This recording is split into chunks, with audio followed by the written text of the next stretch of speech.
The following programming is sponsored by Mark J. Bernstein. The views expressed do not necessarily reflect the views of this station, its management, or Beasley Media Group.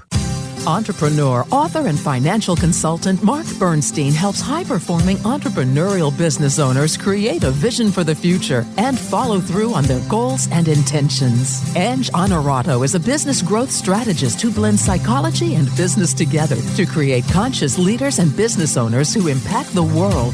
Founders Forum is a radio show podcast sharing the real stories behind entrepreneurship as founders discover more about themselves while providing valuable lessons and some fun and entertainment for you. Now, here's Mark and Ange. Good morning, America. How are you?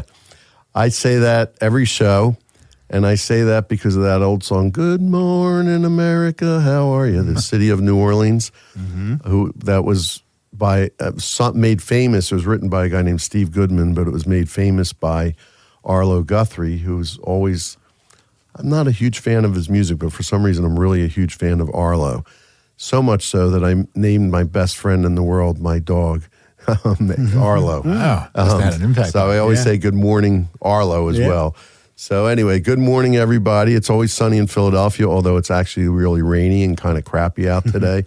But we need the rain, so that's great. So welcome, everybody, to Founders Forum. Got some interesting people here with me in the studio today. Got Michael Martin. Mike Martin is a business coach and author and TEDx speaker, and he's got a book called The Self-Fulfilling Formula, a blueprint for business growth.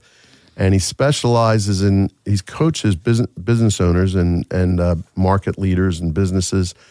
But his specialty is in technology. How do you really grow your business and expand your business through the use of technology, which is something he and I are talking about because I'm interested in that myself.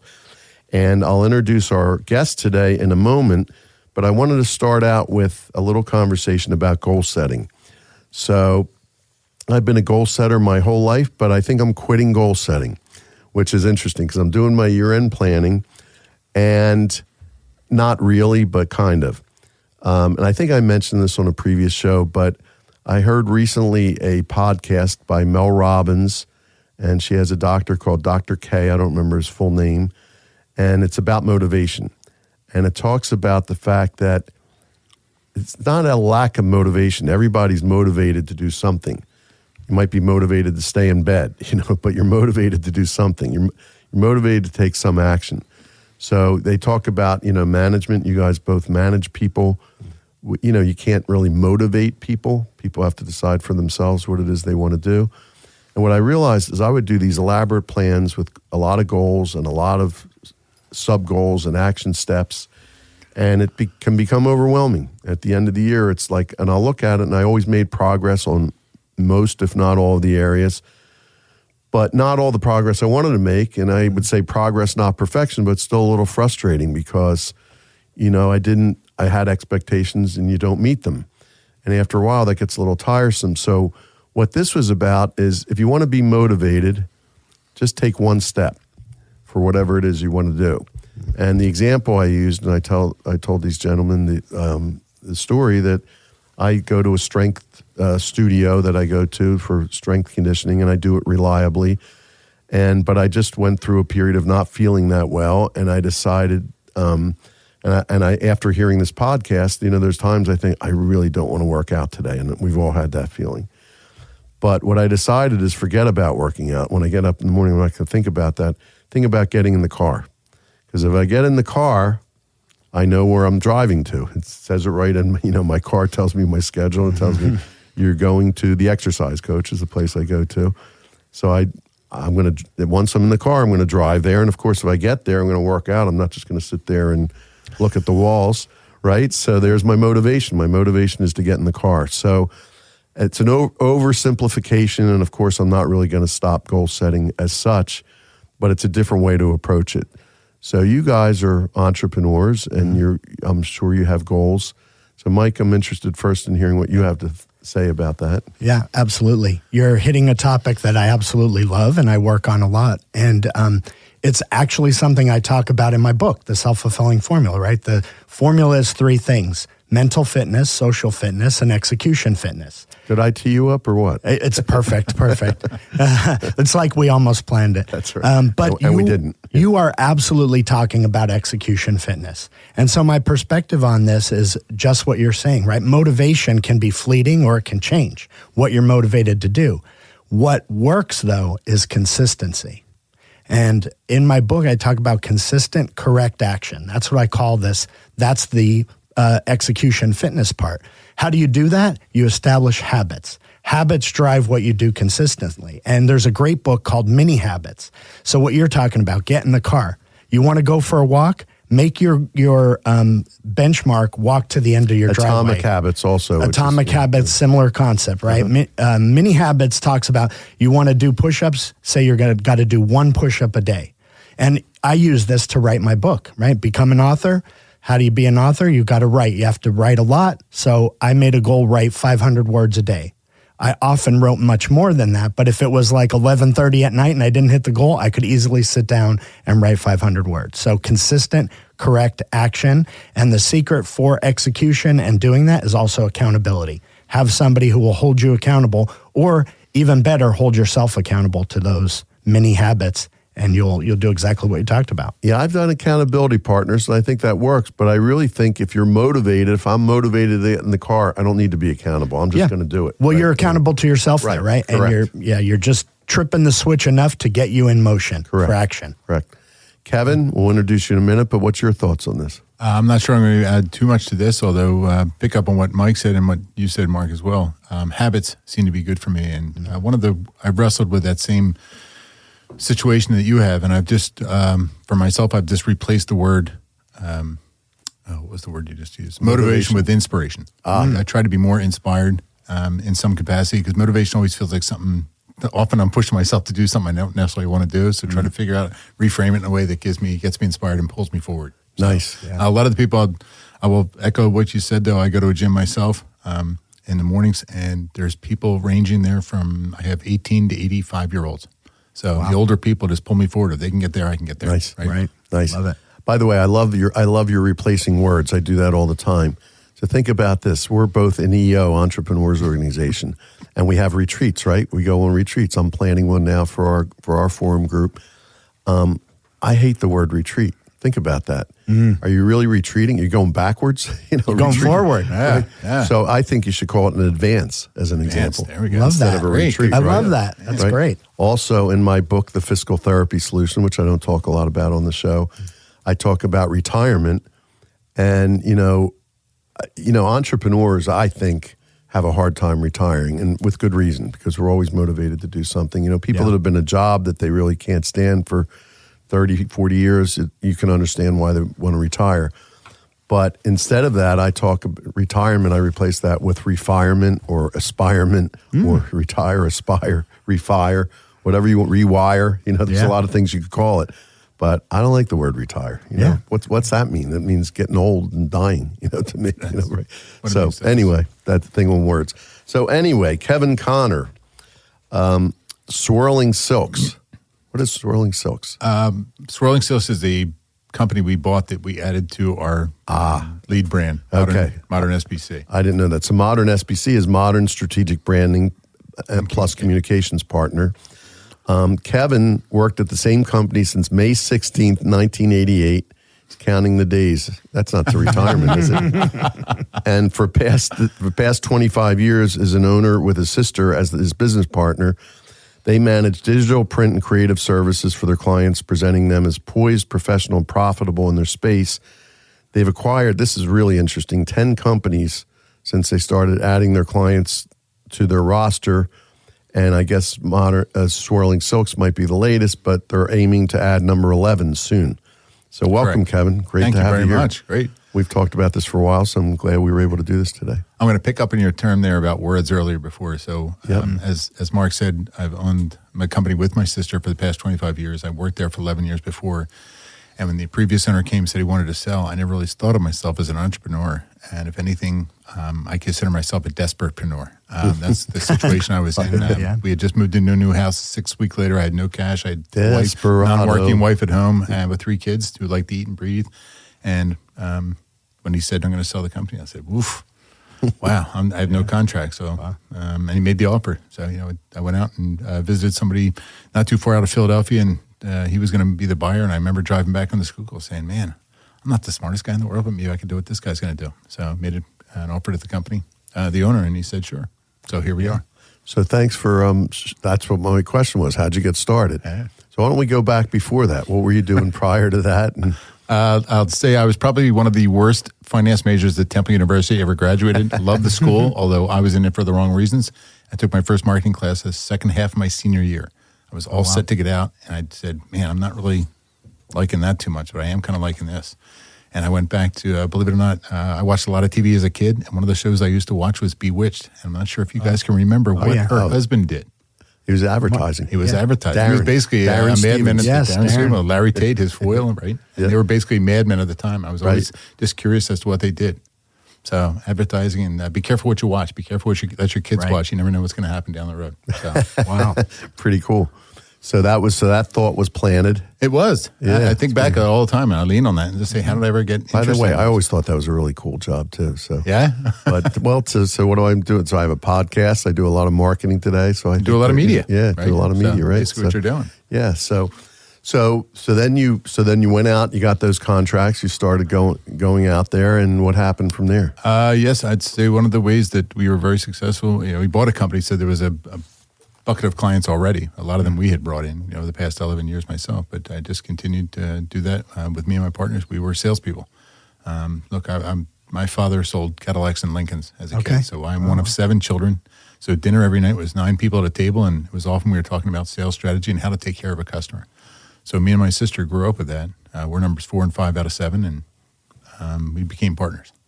Very nice. By the way, I just want to say to Mike, chime in anytime you want. Yeah, absolutely. Mike is looking at doing his own podcast as part of our little podcast network here himself. And so if you have a question for Kevin. Well, what comes up right there is, how has it been working with family? That's the biggest question I get, believe it or not. And I'll often tell people that, and I watch their eyes go up to the left. And they'll just kind of think, and I said, I know what you're thinking. And they'll say, what? I said, you're thinking, could I work with anybody, one of my brother's sisters? Right. I say, how'd you know that? Like, I've seen it 1,500 times, right? When I tell people that. But me and my sister Diane are we're very alike in our sales and our outlooks and our optimism that way. Mm-hmm. Sometimes I wonder if we're too much alike. So that might be the downside of working. Wow. Sometimes we see things the both ways. Are your skills similar or are they complementary? Yes, okay. Complementary. She has a little bit more administrative and detail-oriented than I am, although I must say that I like being in business with my sister in a way, because there are certain times we'll go in a situation, we'll meet a couple people and we'll go out, and I might say, wow, that was really good. And she's like, you know what? There's something I'm just not sure about there. In her, so having that women's intuition, I like having that extra set of ears and eyes. I'm a big believer in that. I don't know if you even can say that today. Women are different than men, but they are. Yeah. And I rely on my wife for that, and I've always had people around me in business that I rely on that because. Yeah. In my case, I'll say that I'm not going to make a blanket statement. This is what's been helpful to me. Yeah. Well, I think it's important to have complementary skills and surround your people who have strengths that you don't have, and then you fit together like a nice puzzle, right? You're kind of complementing each other, and it just works out better. When if you have a blank spot or you're not strong in it, go find somebody who is strong in that and bring them on. Yeah, so you don't have to go learn it. Just find somebody who's already got it. Yeah. So we know that entrepreneurialism, even though you're a desperatepreneur. That's a hard word to say. That's motivating. Desperatepreneur. Inspiring, right? Yeah. But we know it's not a smooth ride, in business, and I know you've had some challenges along the way. Where can you describe some of the challenges you've met? Yeah, we've had some, much like everybody else, right? Just getting started, not wanting to necessarily be an entrepreneur. So the first couple of years, you're just looking at everything. Everything's a possibility. Saying yes to everything. So we've learned to. I will say this: we've learned to say no more often, or at least ask better questions up front that get them to no or yes quicker. I'll say it that way. So. My sister and I, we had to learn sales skills, and I think always learning that, still ironing those out. Although we got a good foundation being at home around our father and our mother. Looking back, they were pretty good at navigating socially. I'll say it that way. Were they in sales? Or My father was, yes. What did so he he Cadillacs and Lincolns. He was a car salesman.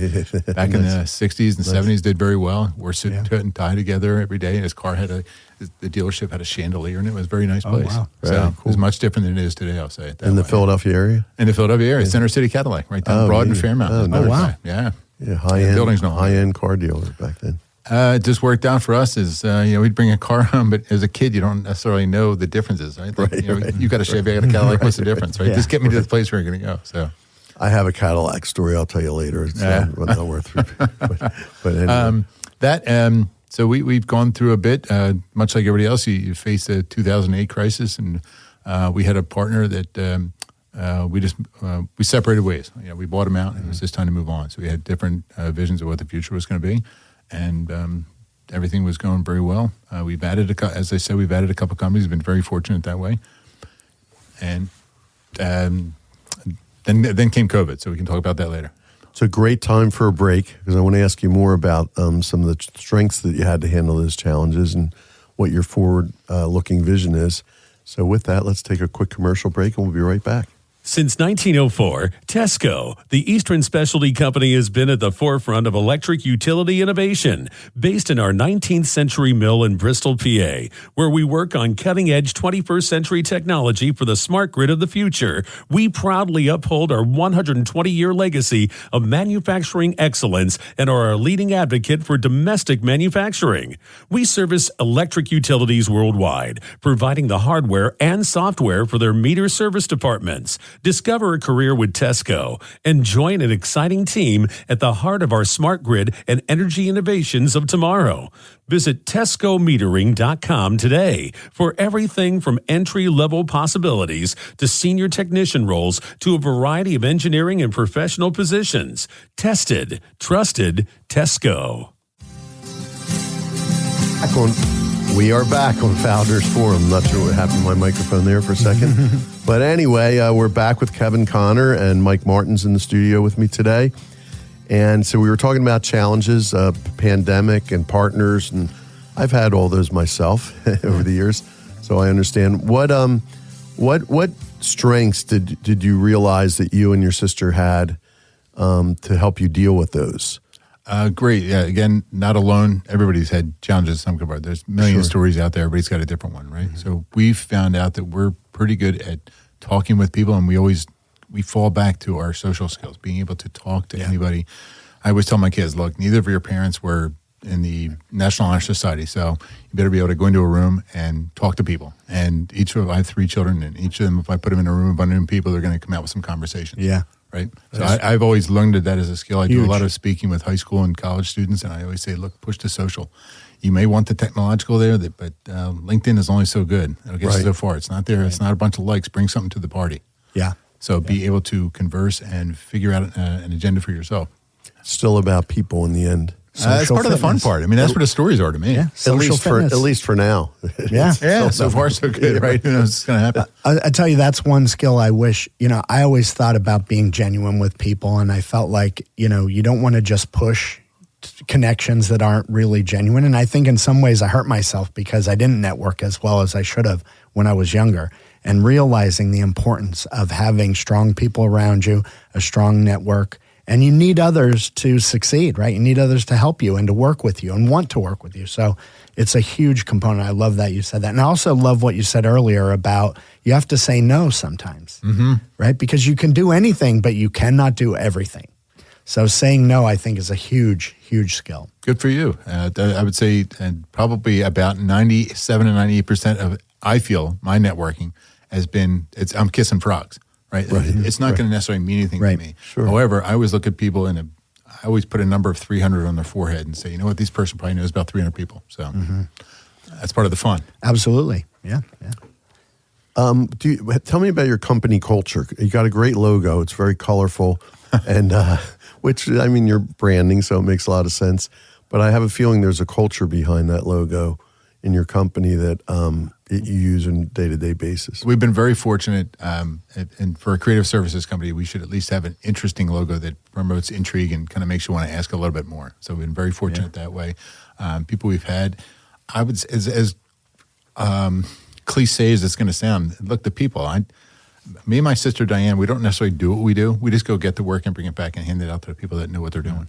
Right. And that's more fun for me. And much like Mike said before, just get the people that can do it better. They're more detail oriented than I am. Diane's more so than me. So I'm just the fun part to me is going out and getting the work and advertising what we're looking to do. Yeah. So what we're looking to do over the next 3 to 5 years is we're looking to build more of a media company or turn ourselves into that. Some of the projects we've gotten over the past 2 or 3 years, we've been developing books and magazines that we're helping people kind of bring to life. So that's part of the fun for us. So the kind of people that you're looking for are skilled people, I guess, with certain skills. Yes. Yep. That helps. So it's been a theme on the show recently. I've had many people, particularly in technology companies, digital marketing companies, things like that, talking about, we can train them on almost anything. What we're looking for is character. We're looking for people that are, we're looking at the person first before the skills. In your case, it's got to be some mix of those, but how would you characterize your priorities in terms of bringing people on? Great question, and one we've felt out before. We're not curing childhood cancer. It's not rocket science doing what we're doing. I can train you just about anything we do. I need the personality first. Yes. And we've been very fortunate that way. I don't have a particular hiring practice, but a lot of times it comes down to the gut. Me and Diana will talk to the people, and one of our best hires right now, we knew in 5 minutes that she was the one. Mm-hmm. Had no experience in our industry, but just the way she carried herself and her outlook. Hiring for attitude, yes, definitely, and aptitude, way more important than skills and experience. Mm-hmm. Actually, the Carnegie Institute did a study, right? And they call it the Carnegie Triangle. I teach this to my entrepreneurs that I work with. They found that only 15% of success is measured by the skills and knowledge. 85% is your attitude. And think of any highly successful athlete or entrepreneur What defines them? They're motivated, they're disciplined, they go after it, they're aggressive, they have that self-control, they have good social skills, they have the right mindset, a growth mindset. These are all attitude, not skills and experience. You can go find the skills and experience with tools or, go get training, but you can never replace attitude. One of the hardest things I learned is just what you said, Mike, is just realize not everybody's built like me or thinks like me. And sometimes you want that as an expectation. I'm a big attitude guy. I work a lot on my own all the time and all that kind of thing. However, I'm going to challenge that a little bit because I use the word character. And to me, that's a little bit more all-inclusive than just because I think about our own company. And not everybody, I think of attitude, enthusiastic, go after the job, all these kind of things. Sales, that's certainly important, certain kind of roles. But administrative people, as an example, we have people in our company that are, the best I can say it is they're really solid. They're really ethical. Mm-hmm. They've got a lot of character. You wouldn't walk in the room and say, wow, what a great attitude necessarily. You might, some and sometimes, but it's more about, to me, the character because you can, attitude you can work on and develop. Well, I think if character's not there, it's hard to replace. Truthfully, we're talking about the same thing. I know, right? I mean, it's semantics, but you're right. It's deeper. And that famous quote, I think it was John Wooden, right? Character is what you do when nobody's looking. Exactly. And so even when I say attitude, I mean the things you do when nobody's looking. Again, another thing. That's why I said it's just a little broader than. So how do you assess and attract that then? What kind of magnet? What's your radar saying? Good or bad? I think it goes back to what you said. Talking, conversation. You can find out a lot about people, right? About their character and conversation. I on this show, I find a lot about people's characters by having conversations, and references, and references checking is a big thing in hiring people. But I mean, I think it's structuring how you interview people too. If you're only asking questions about skills and experience, you're missing the boat, right? So, and everyone has to find this on their own, but think about what questions you can ask that would help you to reveal the character, the attitude. Great. Capability. That's good deal. I knew a therapist who used to guide business owners and talk about, she called it RIM, R-I-M, Rearing Independence in Marriage. Now, she was a family therapist, so that would make sense that those would be the things she would look for. But I have found out, I never say, okay, rearing independence, marriage, I don't go through it like that. But to find out about, how'd you grow up? Tell me about your family experience. your independence. What have you done on your own? What have you created on your own? Or what kind of things have you done? If marriage is a broad term today, not everybody's married, but it could be, relationships. Like what are your relationships like? There's certain things, you can't get too personal in interviews, but in conversation, you can find out a lot of things that I think tell you a lot about character. Absolutely. That's a great framework for structuring your interview. Yeah. It's just something to keep in the back of your mind. So Kevin, while you're making notes on that, that's great. You're a southpaw too. I knew I liked it. I do want to ask you, because you mentioned a little bit about your future. We only have a few minutes left, but if we're looking out 3 years from now, so it's December of 2027, and you're looking back on the last 3 years, and you mentioned a little bit about the business and where you're heading towards digital products and things like that. But what would be deemed, not just in your business but in your life, if you'd like as well, to be a successful 3-year period when we're having that conversation? Great questions, all. I thought about things like everybody else. Staying healthy. We talked about this being exercise, being part of to me, movement is medicine, right? Just kind of keep moving yourself, both mentally and physically. For the company, we're always looking for that. As I said, we're looking for that next, the 11th one to come on board. A couple conversations here and there, and some people do and don't. So it's a dance in terms of trying to attract people and let them know it's possible. The next project I think that we've got is always kind of the most interesting. What's the most interesting project's the next one coming down the pike? So we've got the conversation with people and just trying to build something that's a little bit different than them, helping them to see what's possible in terms of our world. Nice. We don't have much time left. I do want to ask you a question that you wanted to be asked, which is, if you were giving advice to your younger self, what advice would you give you? Something I didn't do well, we've talked about here, learn how to talk with people, learn how to carry a conversation, learn how to initiate a conversation, and learn how to structure the conversation so it's not always about you.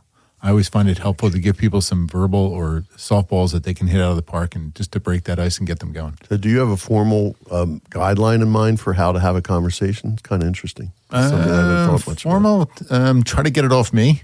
Try to say, what are you doing this summer? What would you normally be doing where it's a Wednesday morning? What would you normally be doing on a Wednesday morning if you weren't here? Listen more than you talk. Yeah. It sounds so trite, right? We've got one mouth and 2 ears and 2 eyes. So look and listen. Right? That's right. Something we're all trying to do. Lastly, real quickly, what book are you reading? I know you're a reader. You know what? I've really kicked back on my business books, and I read a lot more fiction for learning how to deal with people. That's where I find it. That's interesting. I'm on that.